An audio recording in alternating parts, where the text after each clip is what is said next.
Well, people, good evening, Omer. Well, good morning or early afternoon for you. Good morning. Good to see you again. Brief announcement in Italian. As you know, we speak English with Omer, so this is going to be in English. Volevo farlo in italiano, in inglese con Omer che lo capisce e lo vedete tornato nella sua bella studio con la libreria dietro, lo invidio, ci torno fra 5 giorni anch'io. Giovanni II inviterei con piacere Parenzo a discutere con Omer Bartov, ma temo che Parenzo non sia in grado né di discutere in generale, men che meno con l'amico Omer, quindi questo è il nostro quarto incontro da quando è iniziata la tragedia in quel di Gaza. Quest'anno abbiamo avuto difficoltà, in realtà sono alcuni mesi che ci corriamo appresso, ho appena detto che era qua in Veneto in maggio, insomma. Quindi è la prima volta che ci vediamo qua e adesso Omer è diventato, come avrete notato, way more known around because per aver preso una posizione molto esplicita sulla questione genocidio, e di questo un po' gli chiederemo l'opinione e la sua valutazione. Dopodiché cercherò di farlo un po', di sentire che prospettive vede per il futuro. Io le vedo nere, come avete forse sentito in altre occasioni con Aaron Bregman, con Joseph Zeira, con altri amici israeliani. Però sentiamo l'opinione di Omer, con cui non discuto di queste cose da quasi un anno, da una decina di mesi. All right, enough Italian. I bet you understood a bit, right? You do understand. A little bit, yeah. All right. Anyhow, I just gave an overview of, and well, you know, you went public and said something didn't surprise me, because in our conversation here, I had seen your mind going there and lining up a bunch of facts and connections. But let me ask you again. Maybe you're tired to repeat that. What led you to that conclusion? Yeah, look, I mean, I actually wrote already in August of 2024 that I believe that what Israel was doing in Gaza was a genocidal campaign. That came out in The Guardian. Between that time, when I reached that conclusion, which had to do really with events in Rafah, in the southernmost city of Gaza, in May of 2024. So between that time and the time that the op-ed in the New York Times came out, which was this July 15th, 25, far more evidence accumulated. But my own sense was already in the summer of 24, so a year before that. Between these two dates, increasing numbers of scholars of genocide, of human rights organizations, and of legal experts have also come to that conclusion. So part of what I was writing in the New York Times was that there is a growing consensus between among genocide scholars and legal experts, and that the main rift in terms of opinion is between those scholars and specialists and those who are either historians of the Holocaust or institutions dedicated to commemorating and researching the Holocaust, which have been resistant in large part, with some important exceptions, in large part to speaking about genocide or even just war crimes in Gaza. Yes, I confirm. In fact, there is a video which I linked below in the description between you and I, that here on this channel, which is I think November last year, and you did say that much. So I guess, you know, New York Times has a wider impact. Correct. Yeah. Another outlet, even of the Guardian, which is a well-respected one. But how do you react to people? I tend to agree, unfortunately, and you know that. So let me try to play. And I, in Italy in particular, but not only, I face a stern accusation of anti-Semitism and so on for claiming that, and for inviting people, especially in the Hebrew, in the comunità ebrea, as we say in Italian, Jewish communities, to face the fact and take responsibility for stopping it, for trying at least to stop it. The two main or three main defense lines that people put up are: one, it's not true that it's intentional. So there is a lack of planning, there's a lack of intentionality. It is a side effect of the fact that Hamas and and its allies fight by hiding among civilians, and therefore force the IDF to fight the way they fight, and have 80% of civilian, 83%, as they themselves recognize, among casualties. That's one line. The second is, which is kind of aching, there is no really systematic killing. The killing is purely due to the fact that there is a war. The day in which Hamas surrender and the hostages, the prisoners are released, this ends, and therefore none of that, no genocidal intent.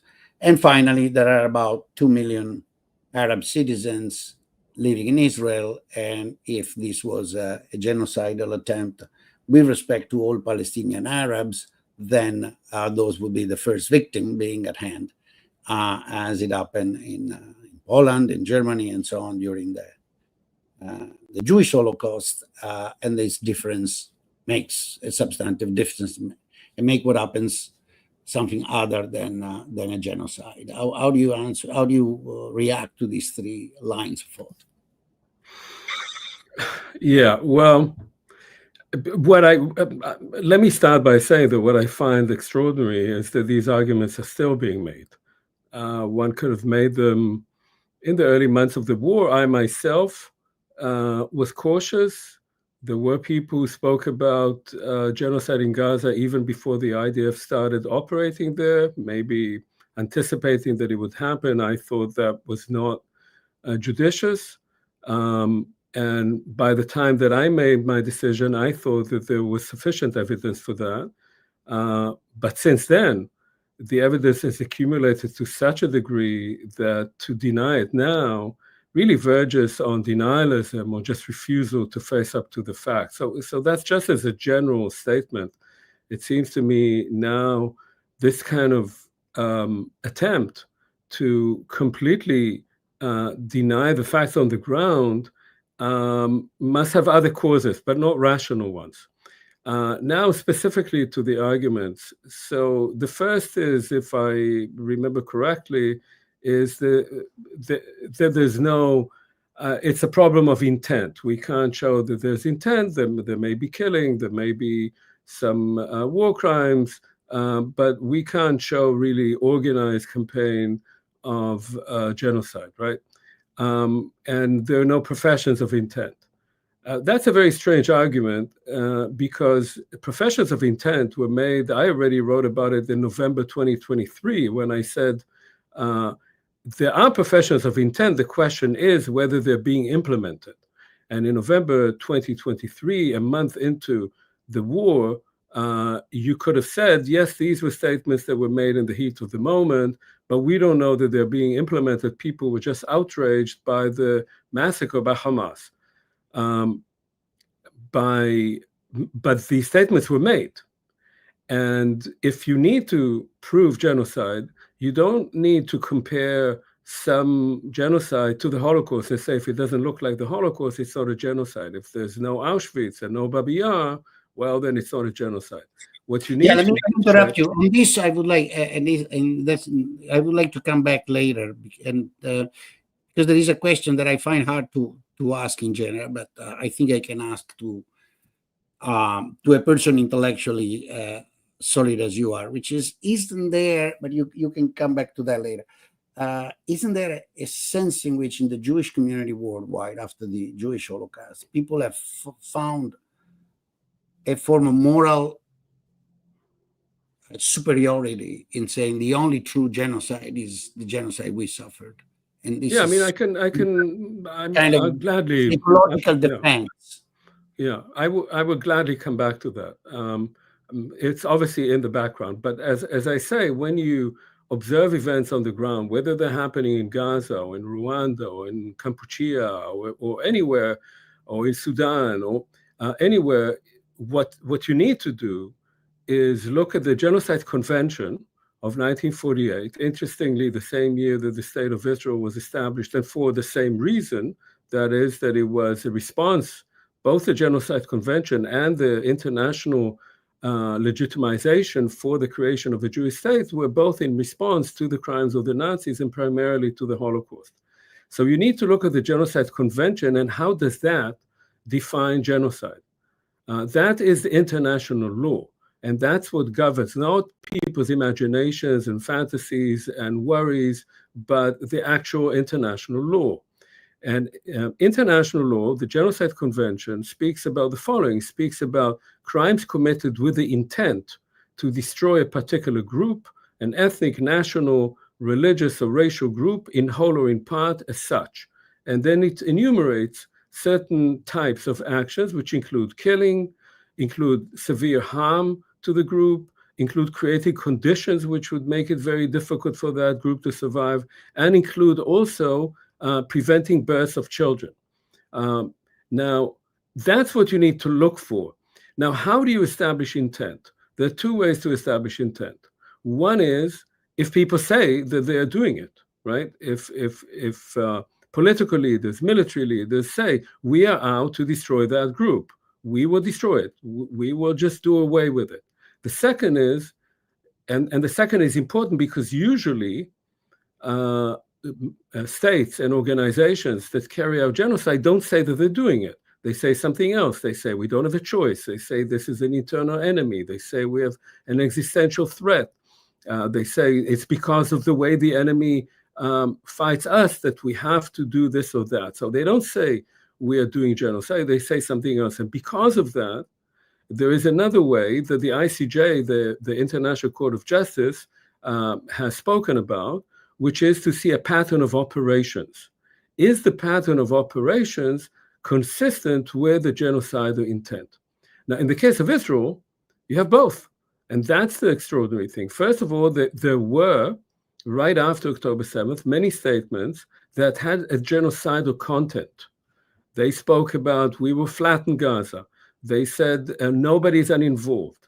They said they won't have any food, they won't have any water, they won't have any power. They said they are human animals and we shall treat them as such. All of these are statements with a genocidal content that, by the way, also serve for incitement.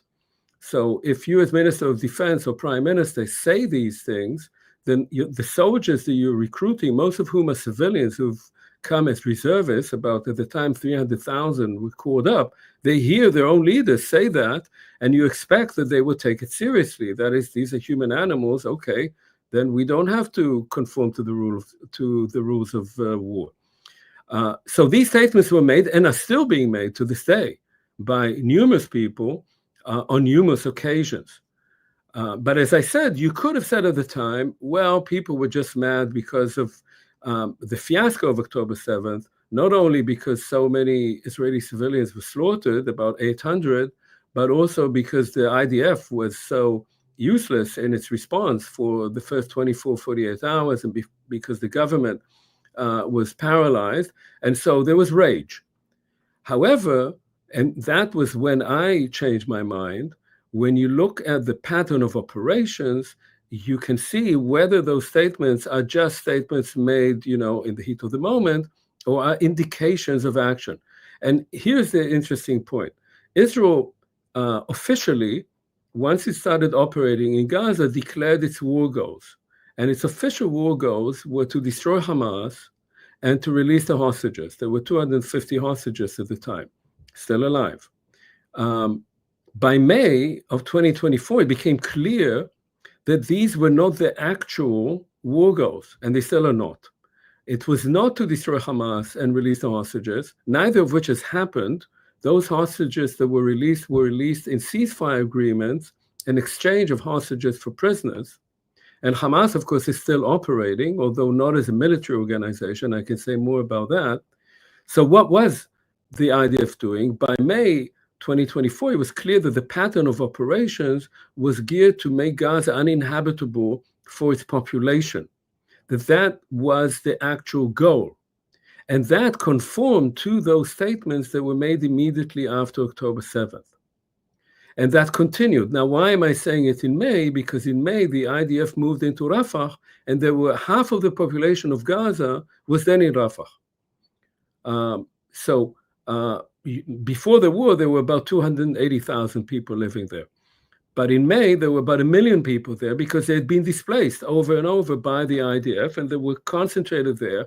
And then the IDF wanted to move into Rafah, and in order to please the Americans who were worried about heavy civilian casualties, the IDF said, it's fine, we're going to move them. And they moved 1 million people to the Al-Mawasi area, which is the beach area, which had no infrastructure whatsoever, no humanitarian infrastructure to accommodate 1 million people. And then they moved into Rafah and flattened it, destroyed the city, so that by August it wasn't standing.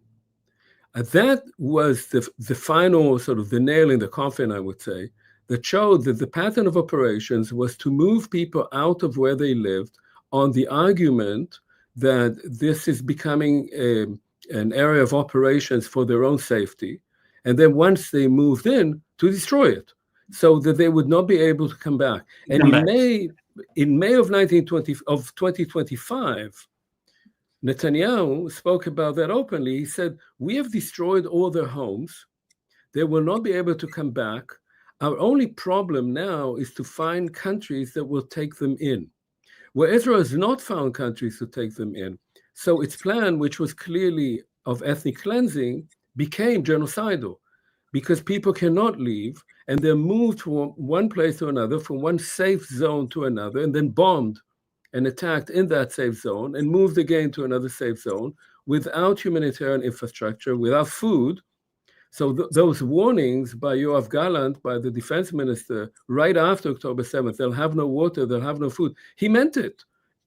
And in fact, that's why we're seeing people dying of starvation. And even those who don't die, and especially the children, who are half of the population, have been so traumatized physically and mentally by lack of food, clean water, constant attacks, that they will never be human beings again, that they will be stunted for the rest of their lives, whatever happens now. So this is an attempt to ethnically cleanse Gaza and flatten it, make it impossible for people to come back. And because they have no place to go, it becomes a genocidal operation, as was said right at the beginning. Which reminds me, at this point, I find it hard to try to keep up the part of the devil's advocate. Now, I just want to return, if I may, to the second point you raised, because it's important. That question, because I find it on both, social psychology, if you want, but also moral ground, somewhat unnerving, because it makes the dialogue very difficult. Yes, so there is this question: if Israel, and even Netanyahu said it recently in some podcasts that he was speaking on, if Israel wanted to carry out genocide against the Palestinians, he could have done it in one afternoon. That's what he said. What does that mean? He could have done it in one afternoon. Drop an atom bomb, maybe? It wouldn't make much sense because this is very close to Israel. So right, dropping an atom bomb on Gaza from an Israeli point of view is not a good idea. Not a terribly good idea. And also, Israel has never admitted, of course, to having nuclear weapons, and you're not allowed to say that in Israel. You only say according to foreign sources because it's a public secret. But there is an argument, and I've heard it made many times. Well, 50, 60,000, maybe 100,000 killed. That's not a genocide out of 2 million. So you ask yourself, so how many do you need for it to be a genocide? 500,000? Maybe 1 million? We might be getting there with the famine these days, by the way. Right. So those things have a particular discontinuous pattern, that. Well, the numbers are much higher. Yeah, the numbers are much higher anyway. And the harm caused to the population is across the board. So there's not a single person in Gaza who has not been harmed by it in one way or another. But beyond that question of numbers, again, you have to look at the Genocide Convention.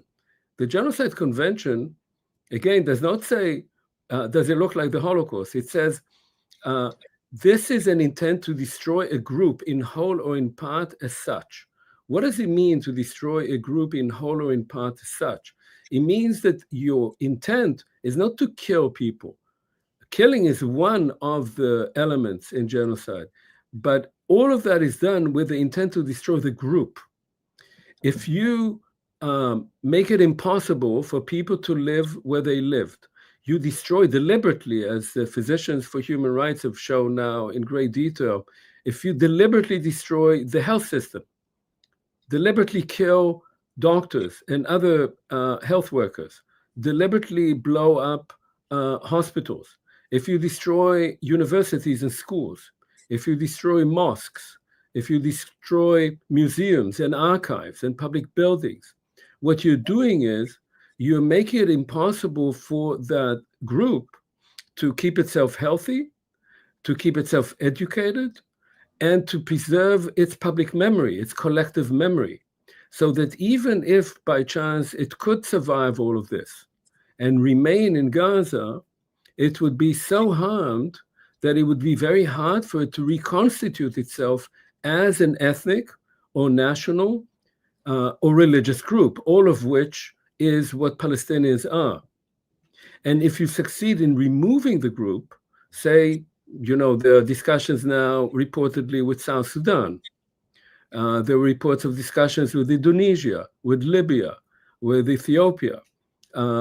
If you move large numbers of people there, who would, of course, be coming into dire conditions wherever they're being moved to. They're not moving to resorts. They would be moved as refugees who would be living in dangerous places under very difficult conditions. You are destroying the group as such, even if a majority of its members would still be alive or barely alive.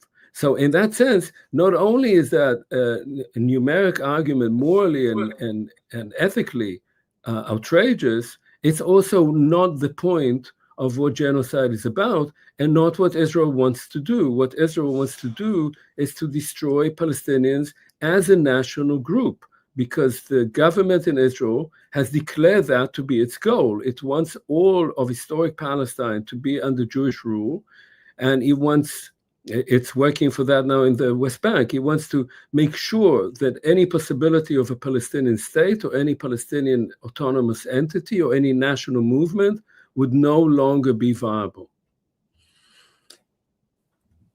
Yes. So there is, I'm always a bit speechless when we get during this conversation, because at a certain point I feel that I am too much in agreement. So I'm always trying, but let me try to push a different line. Does one of the list our audience is asking in Italian, doesn't this put too much weight on the subjective intention rather than the objective fact?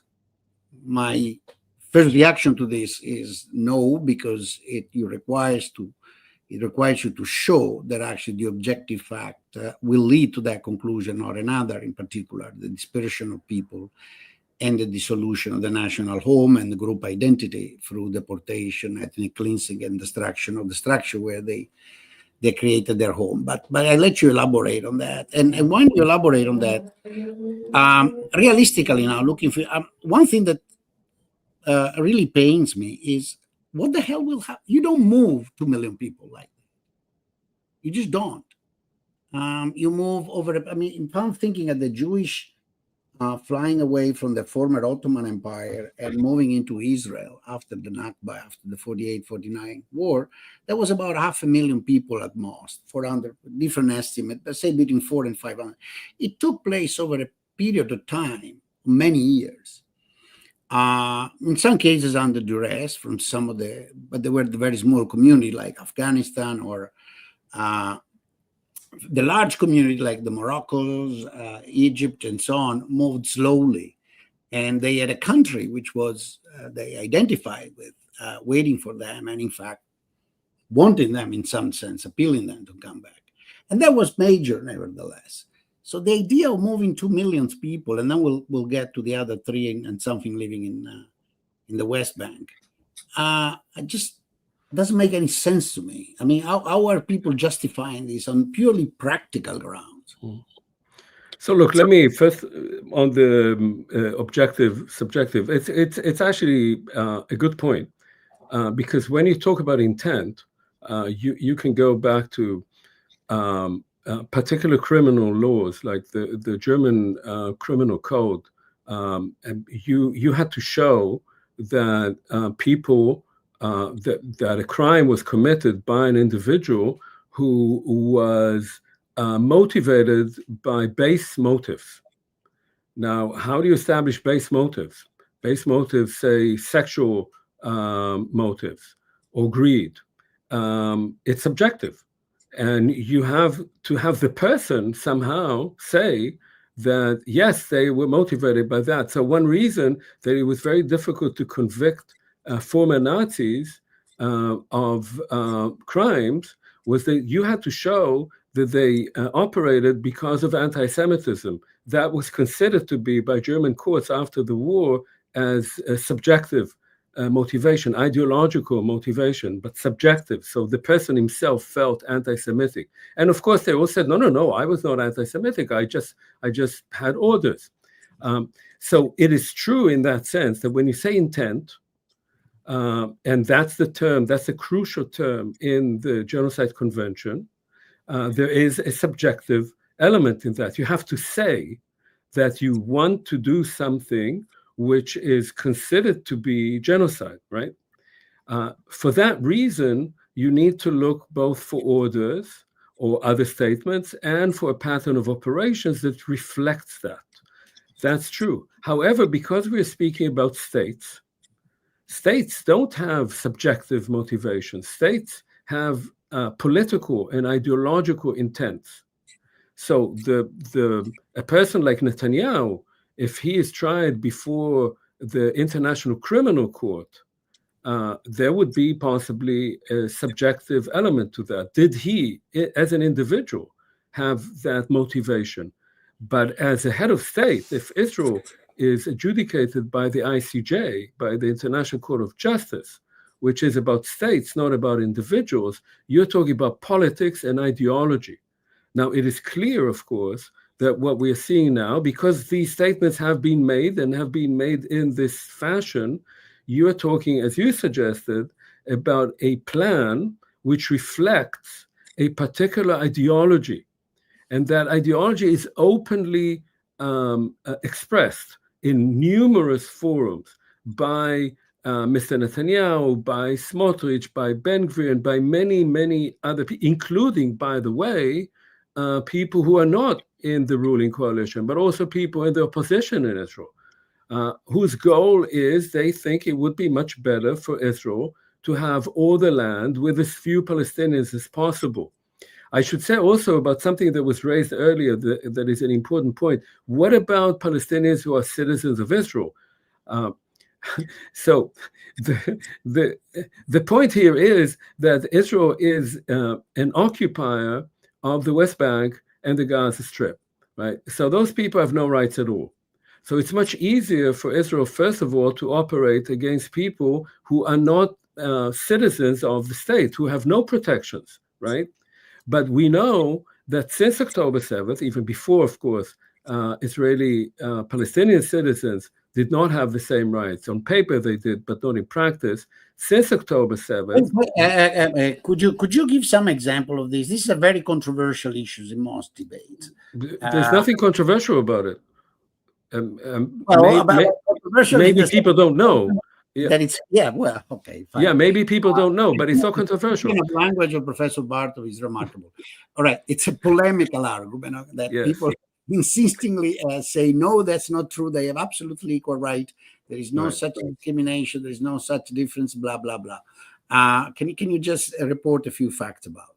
Well, first of all, Israel was a democracy for all the people it controlled only for about 6 months.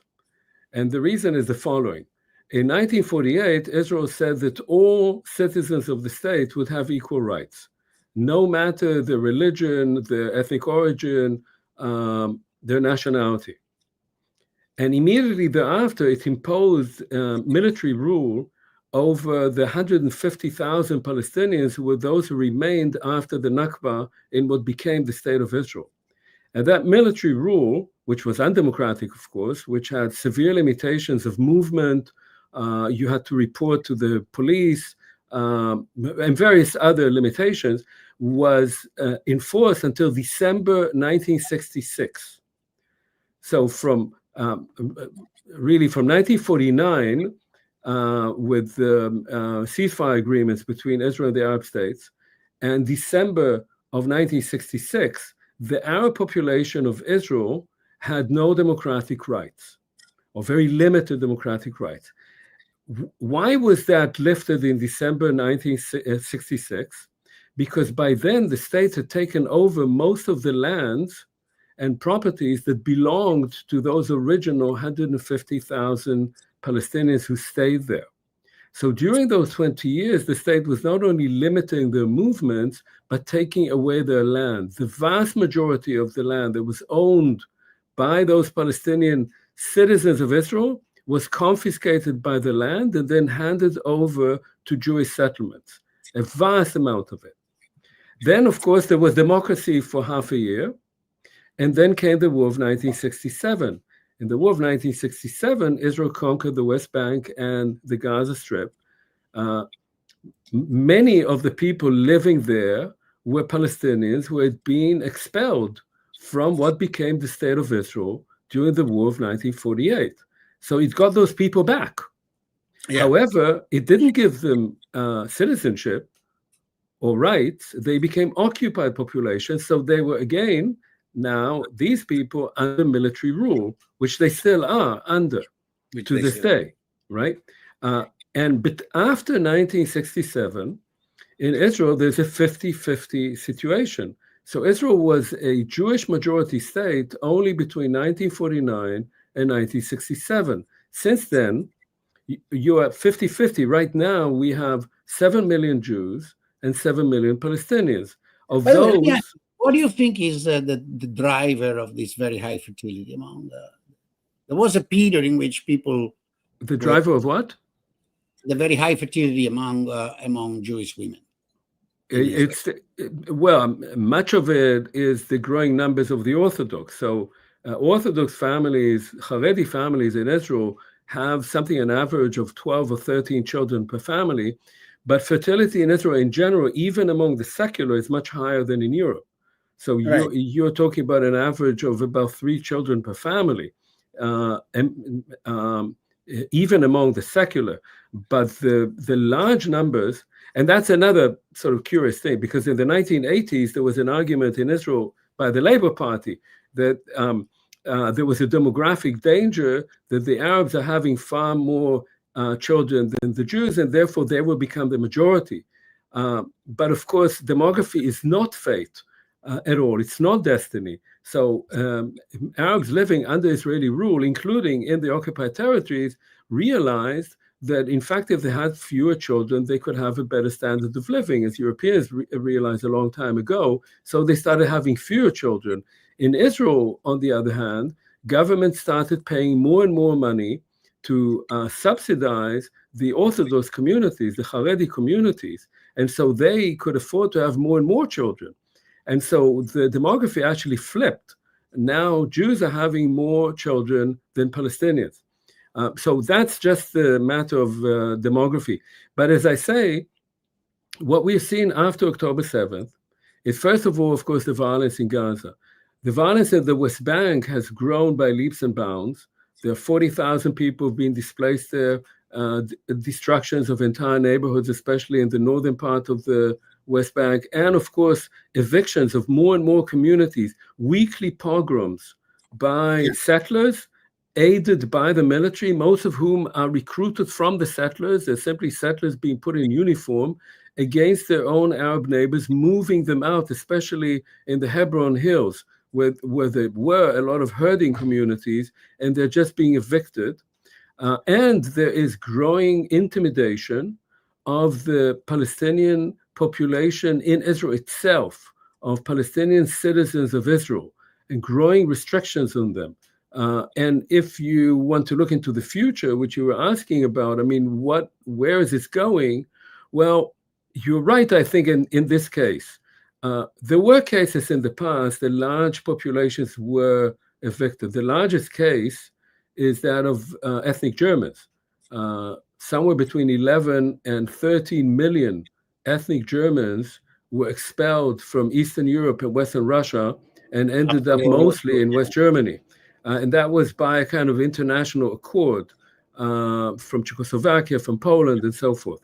The example that people look to often was the Greek-Turkish population exchange agreed on in Lausanne in 1923, that of course was forcible displacement, but by international agreement were Greeks who had never lived in Greece, who had lived in Turkey long before the Turks came there, were removed from Turkey to Greece as Greeks, Greek Orthodox as well as Christian, and Muslims, who many of them didn't even know Turkish, who were living in Greece, were kicked out of Greece and sent as Turks to Turkey. And that was used in the 1930s, not least by Zionist leaders such as David Ben-Gurion, to say, well, this transfer is a very good idea for us too.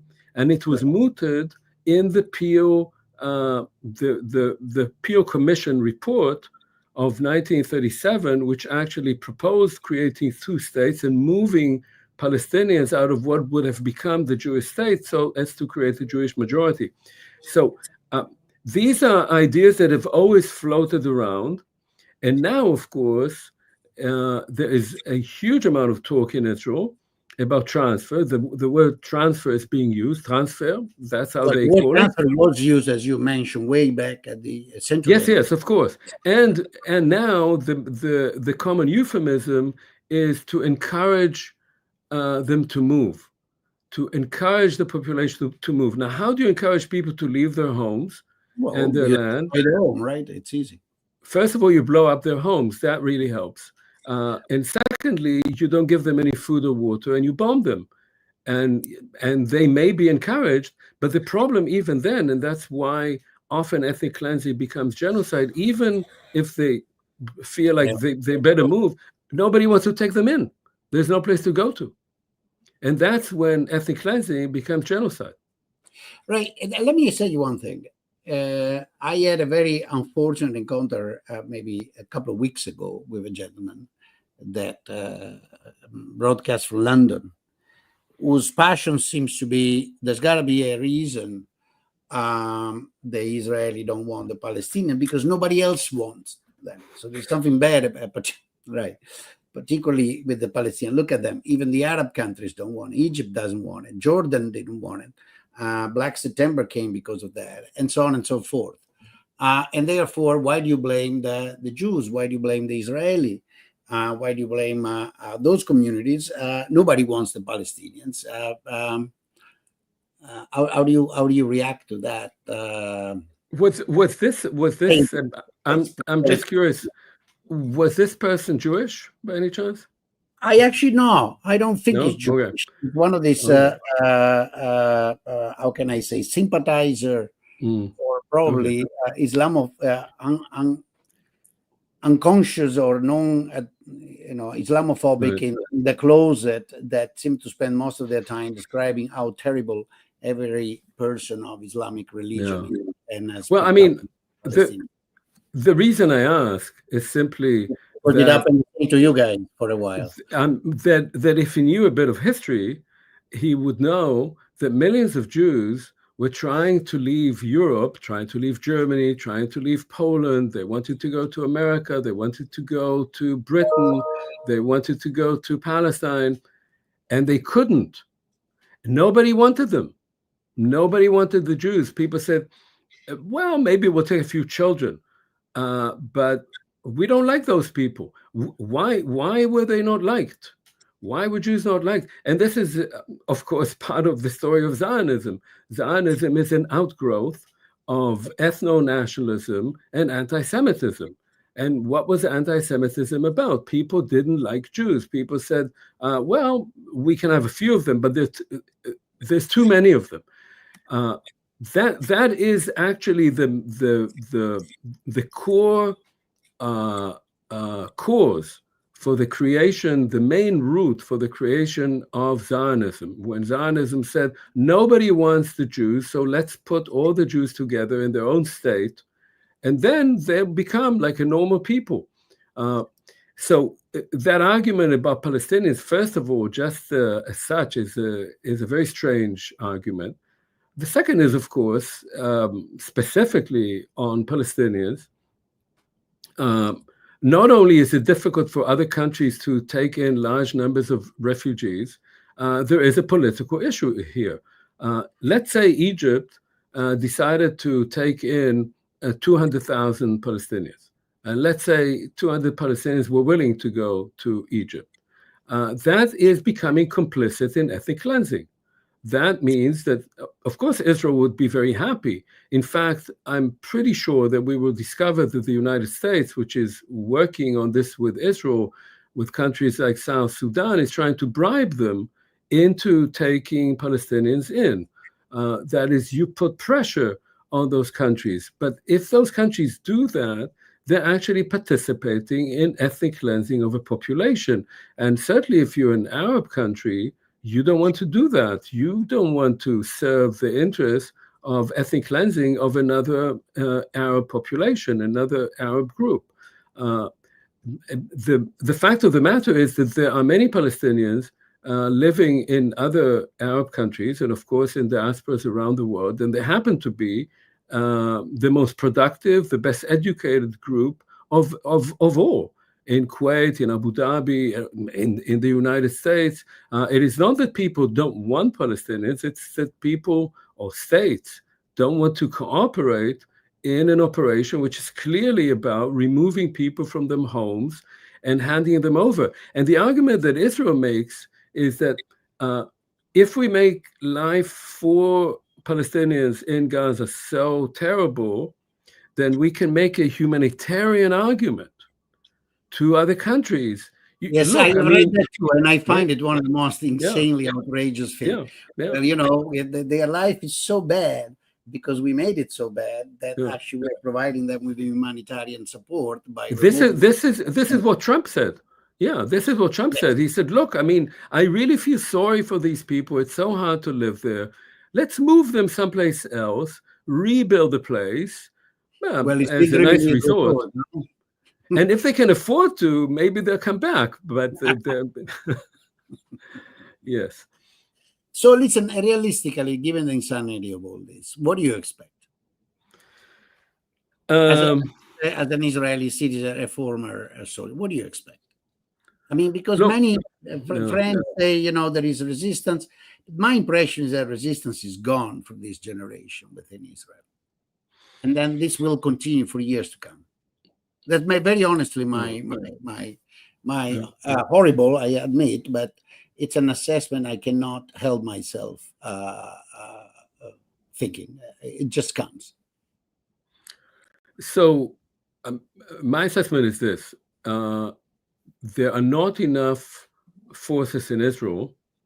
There are some very good and courageous people there. I know some of them, and I greatly admire them. But they have no political power. There is no viable opposition in Israel that can stop what is happening. The only way to stop it easily, because it's very easy to stop, is by international intervention, which would have to come first from the United States and followed by Europeans. We forget that Israel's main trading partner is the EU. The EU has huge economic power over Israel. The main funder of science in Israel, of grants, is the EU. And of course, the United States provides Israel with huge amounts of munitions, but also, at least as importantly, with diplomatic cover. If the United States said, as President Biden could have said already in November or December of 2023, or if Trump said today to Netanyahu, you have to stop now. If you don't stop, we won't send you any more munitions, and there will be a vote in the Security Council, and we will not veto it, then there would be sanctions and possibly an arms embargo in Israel. Things would stop within 2 weeks. However, there's no will to do that.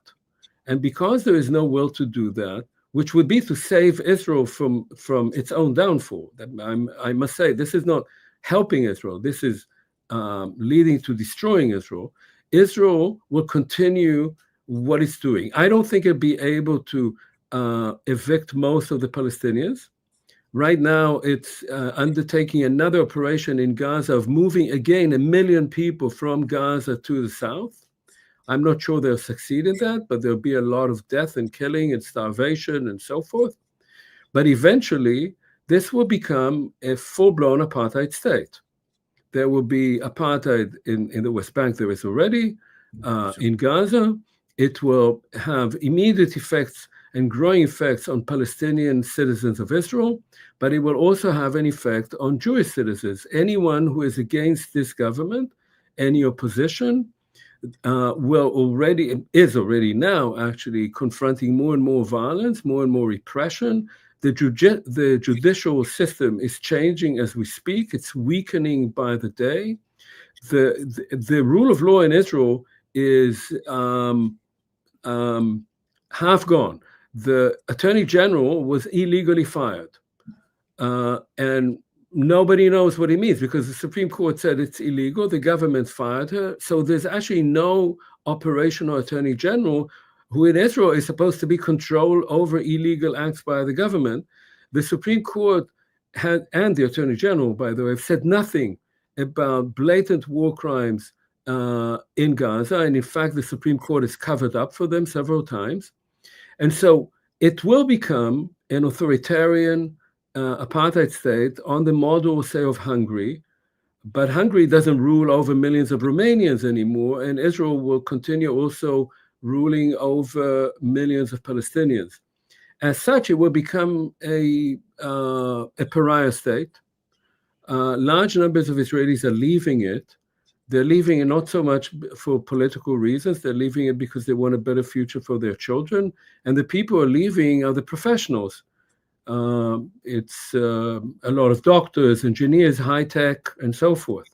And as such, it won't have a long lease on life.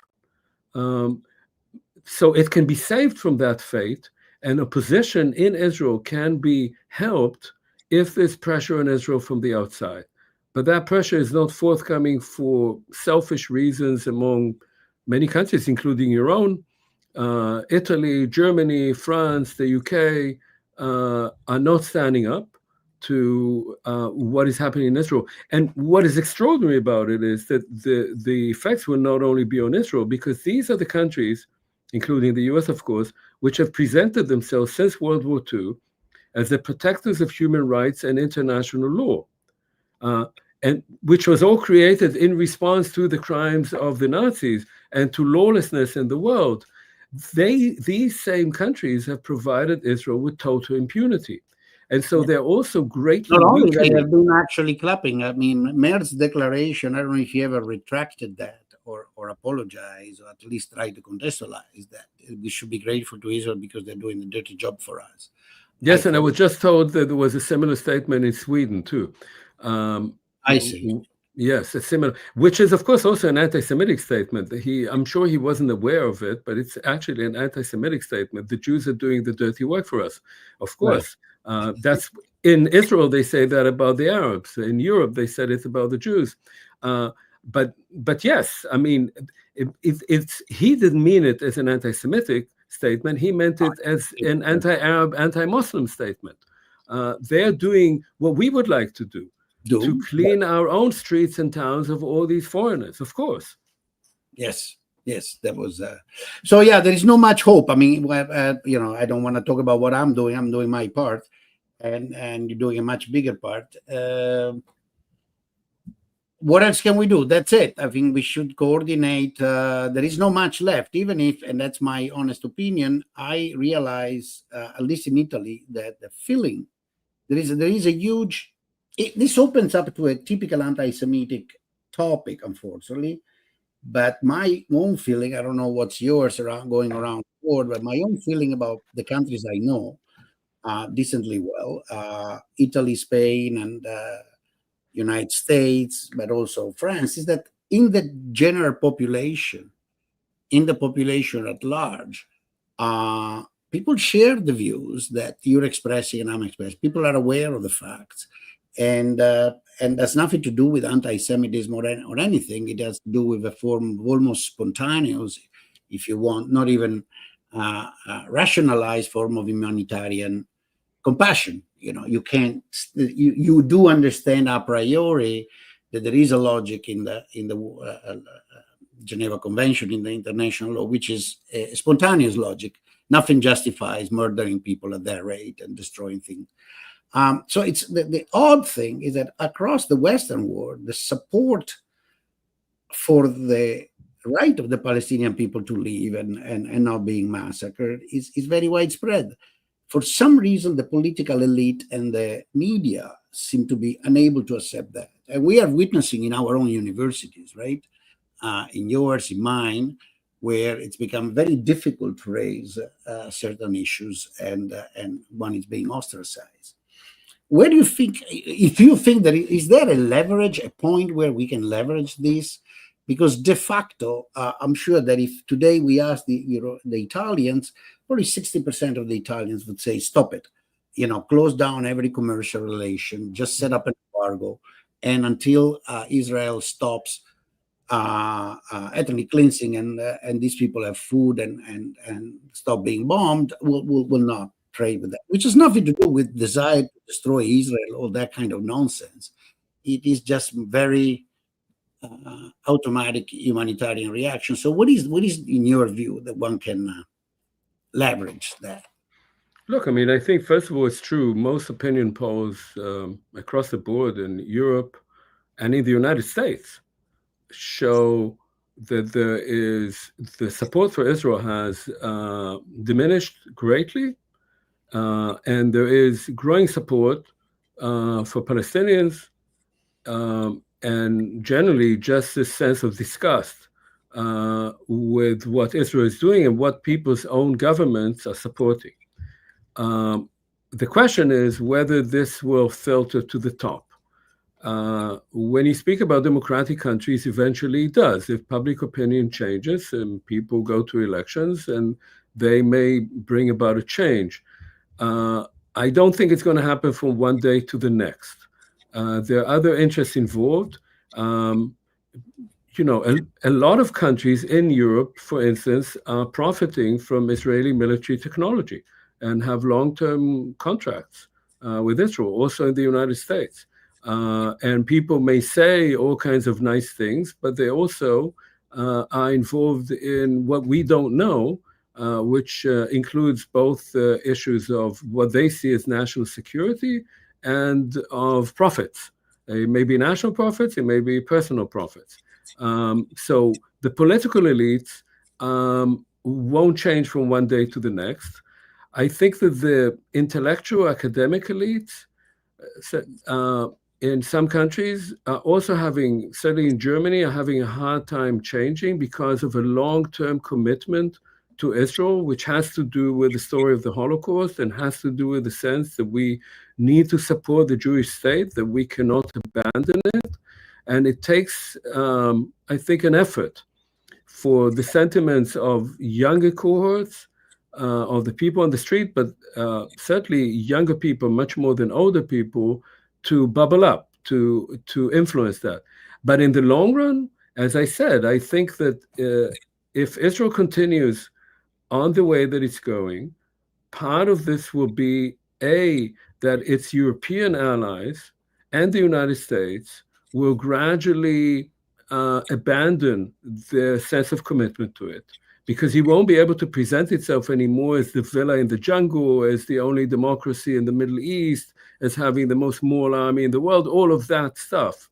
It is running out of the credit that it enjoyed for decades of saying, we are the country of the victims, we are the country created after the Holocaust, and you have a commitment to us to help us. It's running out of that, because if you use that argument to justify genocide, then that argument becomes a hollow argument. You cannot use it anymore. And I have to say that I think it's tragic.